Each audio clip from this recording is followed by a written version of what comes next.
termine rapidement avec une dernière valeur, Bernard. Alors rapidement, je vous propose Hermès. Alors Hermès, là aussi c'est un petit peu, donc comme Veolia, une configuration en correction en 3 temps, en ABC. Ce n'est pas depuis le mois de janvier, mais c'est depuis le mois de mai. Veolia, on testait le niveau haut de cette correction. Hermès, on teste le niveau bas de cette correction. Autrement dit, Hermès s'appuie depuis maintenant début octobre sur une oblique baissière.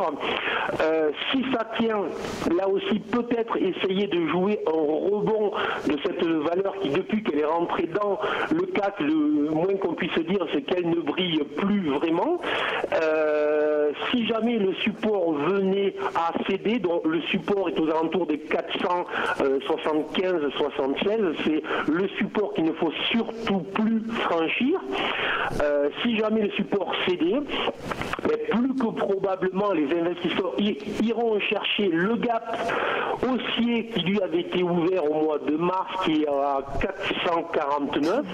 Autrement dit, donc une baisse de 8 à 10% qui pourrait encore se faire sur la valeur, et une baisse qui annulerait complètement toute la hausse que l'on avait connue donc ce printemps entre les 410 et les 610.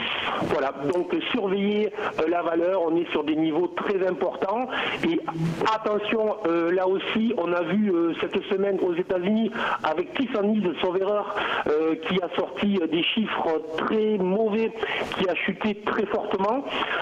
On a vu que les Chinois n'étaient plus nécessairement à l'achat sur le luxe, donc peut-être que c'est un gros avertissement et que le support pourrait céder dans les prochaines séances.